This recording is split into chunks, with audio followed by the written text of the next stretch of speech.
தருமபுரி மாவட்டம் அரூர் பேருந்து நிலையம் முன்பு அதிவேகமாக தவிடு மூட்டைகளை ஏற்றிச் சென்று கொண்டிருந்த சரக்கு லாரி ஒன்று நின்று கொண்டிருந்த பிக்கப் வாகனம் மற்றும் 3 இருசக்கர வாகனங்கள் மீது மோதி விபத்துக்குள்ளானது. விபத்து ஏற்படுத்திய இந்த காட்சி சமூக வலைதளங்களில் வேகமாக பரவி அதிர்ச்சியை ஏற்படுத்தியுள்ளது.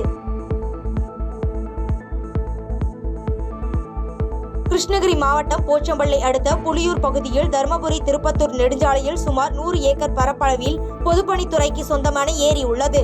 இந்த ஏரியின் வளைவில் அடிக்கடி விபத்துகள் ஏற்படாத வகையில் சுமார் 1 கிலோமீட்டர் தொலைவில் இரும்பாலான பேரிகாட் அமைக்கப்பட்டது. இந்நிலையில் அந்த பேரிகாட் ஆனது நேற்று இரவு மர்ம நபர்கள் சேதப்படுத்தி அதனை திருடி செல்லும் சிசிடிவி காட்சி தற்போது வெளியாகி பரபரப்பை ஏற்படுத்தியுள்ளது.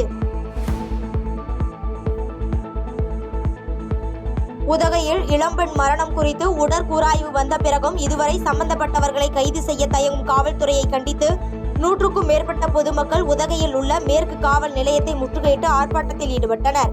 இதனால் அப்பகுதியில் பரபரப்பு ஏற்பட்டது.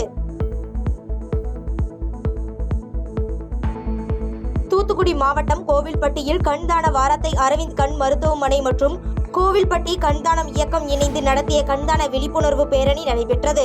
பயணியர் விடுதி முன்பு இருந்து தொடங்கிய இப்பேரணி கோவில்பட்டி மேற்கு காவல் நிலைய உதவி ஆய்வாளர் அருள்மொழி கொடியசைத்து துவக்கி வைத்தார். இதில் 500க்கும் மேற்பட்டோர் கலந்து கொண்டு பேரணியாக சென்றனர். திருவள்ளூர் மாவட்டம் திருத்தணி நகரின் மையப்பகுதியில் நகை விற்பனை மற்றும் அடகு கடையின் பூட்டை உடைத்து 33 சவரன் நகை, 10 கிலோ வெள்ளி, ரூபாய் 3 லட்சம் ரொக்க பணத்தை கொள்ளையர்கள் கொள்ளையடித்து சென்றுள்ளனர். இதையடுத்து சம்பவ பகுதிக்கு வந்த போலீசார் வழக்கு பதிவு செய்து விசாரணை நடத்தி வருகின்றனர். திருப்பூர் ஏற்றுமதியாளர் சங்கம் மற்றும் ஆயத்த ஆடை ஏற்றுமதி மேம்பாட்டுக் கழகம் சார்பில் திருப்பூரில் 51வது சர்வதேச பின்னலாடை கண்காட்சி செப்டம்பர் 4ஆம் தேதி துவங்குகிறது. இது தொடர்பான ஏற்றுமதியாளர்கள் உடனான ஆலோசனை கூட்டம் குமரன் சாலையில் உள்ள தனியார் இடங்களில் நடைபெற்றது. இதனையடுத்து செய்தியாளர்களை சந்தித்த ஆயத்த ஆடை ஏற்றுமதி மேம்பாட்டுக் கழக தலைவர் சக்திவேல், பிற மாநிலங்களில் பின்னலாடை துறைக்கு சலுகைகள் வழங்கப்படும் நிலையில் தொழிலை தக்கவைத்து தமிழக அரசும் சலுகைகளை அறிவிக்க வேண்டும் என வலியுறுத்தி பேசினார். ஒரு சில ஃபேக்டரிகள் செல்லலாம், ஏனென்றால் புதிதாக ஆரம்பிப்பவர்கள் கிட்டத்தட்ட 30% கேபிட்டல் சப்சிடி என்பது பெரிய ஒரு தொகை. அது போக 6000 ரூபாய் என்ற ஒரு 5 வருடங்களுக்கு கொடுப்பது ஒரு பெரிய தொகை. எல்லாவற்றுக்கும் மேலாக உற்பத்தி செலவு அங்கு கம்மியாகும் என்று சொல்லி அவர்கள் எலக்ட்ரிசிட்டியில் கிட்டத்தட்ட 4 ரூபாய் குறைவாக கொடுப்பதாக கூறியுள்ளார். அதனால் தமிழக அரசாங்கம் இதை கருத்தில் கொண்டு நமது தொழிலை, இங்கிருக்கும் தொழிலை காப்பாற்ற வேண்டும் என்று நாங்கள் கேட்டுக்கொள்கிறோம். முக்கியமாக இந்த எலக்ட்ரிசிட்டி சார்ஜஸ், வேலை, இந்த அப்ரெண்டிஸ் என்ற முறையில் சில ஊக்கத்தொகையை தமிழக அரசாங்கம் கொடுக்க வேண்டும் என்று நாங்கள் கேட்டுக்கொள்கிறோம். தென்காசியில் பழைய குற்றால அருவியை வனத்துறை வசம் ஒப்படைக்க கூடாது என்பதை வலியுறுத்தி அதிமுக எம்எல்ஏ மற்றும் விவசாயிகள் மாவட்ட ஆட்சியரிடம் கருப்பு சட்டை அணிந்து கோரிக்கை மனு அளித்தனர். இந்த கோரிக்கை மனுவில் பழைய குற்றாலத்தை நம்பி ஏராளமான விவசாயிகள் மற்றும் ஆட்டோ ஓட்டுநர்களின் வாழ்வாதாரம் உள்ளது. எனவே பழைய குற்றாலத்தை வனத்துறை வசம் ஒப்படைக்கும் முடிவை கைவிட வேண்டும் என வலியுறுத்தப்பட்டது.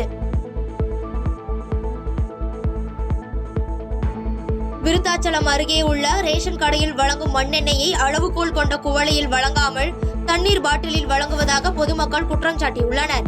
எனவே சம்பந்தப்பட்ட அதிகாரிகள் காரையூர் ரேஷன் கடையில் பணியாற்றும் விற்பனையாளர் மீதும் பிளாஸ்டிக் வாட்டர் பாட்டில் மூலம் மண்ணெண்ணெய் வழங்கும் நபர் மீதும் உரிய நடவடிக்கை எடுக்க வேண்டும் என அக்கிராம மக்கள் கோரிக்கை வைக்கின்றனர்.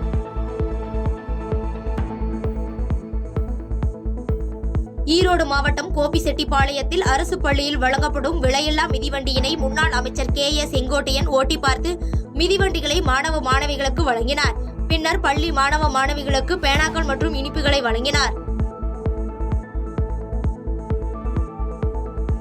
புதுக்கோட்டை மக்களின் நலனுக்காக மக்கள் நலமாக்கும் என்ற திட்டத்தையும் நோயாளிகளின் அவசர தேவைக்காக குருதி பாசறை ஒன்றையும் புதுக்கோட்டை சட்டமன்ற உறுப்பினர் முத்துராஜா தொடங்கி வைத்தார். இதில் 8607171711 என்ற எண்ணை அறிமுகப்படுத்தி உள்ளதாகவும் மருத்துவமனையில் சிகிச்சை பெறும் நோயாளிகள் தங்களுக்கு என்ன தேவை அல்லது குறைபாடு இருந்தால் இந்த எண்ணை தொடர்பு கொண்டு தெரிவிக்கலாம் எனவும் அவர் தெரிவித்தார். பாதகம் செய்பவரை கண்டால் நாம் பயங்கொள்ளலாகாது பாப்பா, மோதி மிதித்து விடு பாப்பா, அவர் முகத்தில் உமிழ்ந்து விடு பாப்பா. அண்மை செய்திகளை உடனுக்குடன் தெரிந்து கொள்ள இணைந்திருங்கள் இயம்நாடு தொலைக்காட்சியுடன்.